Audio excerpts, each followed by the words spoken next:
Shades নামক এনজিওর সংস্থা বৃক্ষরোপণের মাধ্যমে পথ চলা শুরু করলো মহারাজপুর এলাকায়।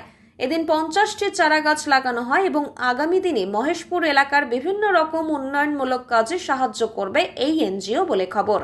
এই অনুষ্ঠানে উপস্থিত ছিলেন জেলা পরিষদের সদস্য এবং প্রাক্তন পূর্ত কর্মাধ্যক্ষ শামসুল হক, মুরাদপুর অঞ্চলের প্রাক্তন প্রধান মোহাম্মদ নঙ্গম উদ্দিন, এনজিও সংস্থার সদস্য হাদিদা বেগম সহ অন্যান্যরা। হাদিদা বেগম জানান, এদিন মহারাজপুর অঞ্চলে বৃক্ষরোপণ করা হলো, আগামী দিনে আরো উন্নয়নমূলক কাজ করা হবে।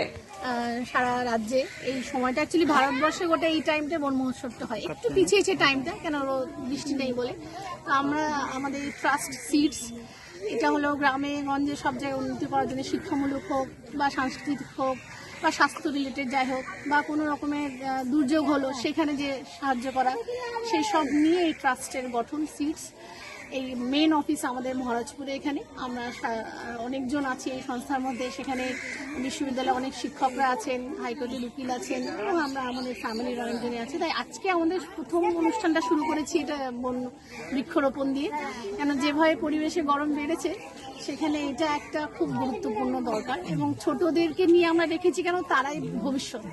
তারা যদি জানে যে আজকে এটার এই মানে প্রোগ্রামটার মূল মানে যুক্তিটা কি, তারাই কিন্তু সেভাবে এগিয়ে নিয়ে যাবে। তাই সেই জন্যে এই একটা ছোট্ট প্রচেষ্টা আমরা শুরু করেছি। আগে ভবিষ্যতে অনেক আরো করবো আমরা। সবাই আজকে এসেছেন, সবার কাছে অনেক ধন্যবাদ। আপনারাও এসেছেন, সেখানে ধন্যবাদ। আপনি বক্তব্য তো বলেন আপনার এলাকা খুব ব্যাকওয়ার্ড, আগামীতে কি হ্যাঁ সত্যি আগামীতে ধরুন একটা হলো শিক্ষাটা সব থেকে যে অনেক ছেলেমেয়েরা আছে যাদের বাবা মা হয়তো শিক্ষিত না, তারা বাড়ি এসে স্কুলে পড়াগুলো পড়তে পারে না এবং তাদের টিউশন পড়ারও পয়সার ক্ষমতা নেই। তো সেই ধরনের বাচ্চাগুলো যারা আমরা খুঁজে নিয়ে তাদেরকে কিছু সপ্তাহে 2-3টে ক্লাস, অঙ্ক হোক, ইংরেজি, বাংলা, এই ধরনের একটা চেষ্টা শুরু করবো আমরা। এই অগস্টের শেষ বা সেপ্টেম্বর থেকে শুরু হবে।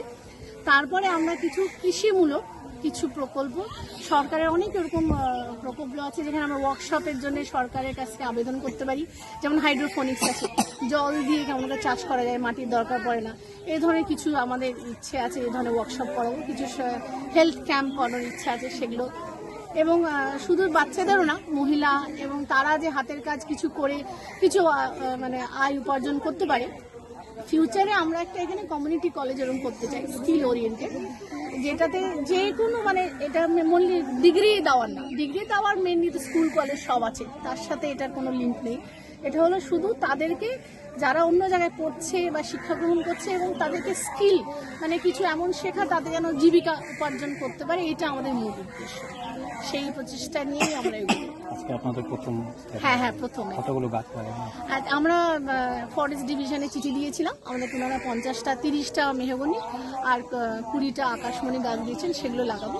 আর কিছু আমাদের নিজস্ব এই ক্যাম্পাসে এখানে লাগাবো, কেন বাইরে প্রধানরা অনুমতি দিলে তখন আমরা পরে অন্য জায়গায় যেখানে বলবেন আমরা সব জায়গায় লাগাবো, কেন গাছ যেখানেই মানে সব জায়গায় তো লাগিয়ে দিতে পারি না, কিছু নিয়ম থাকে। তাই আমরা আমাদের যে এরিয়া যেটুকুর মধ্যে আমাদের অফিস আছে সেখানে পুরোটা হাদিদাই আসবে। হ্যাঁ, আমরা এটা আমাদের সিডস বলে আমরা নাম দিয়েছি, যেটা মোস্টলি বিজ্ঞান ভিত্তিক, লজিক্যালি, মানে ছেলেমেয়েরা যেন যুক্তি নিয়ে ভাবতে শেখে, ক্রিয়েটিভ হতে শেখে, শিখে যেন কিছু নিজেদের জন্য ভালো করতে পারে, সেরকম একটা প্রচেষ্টা।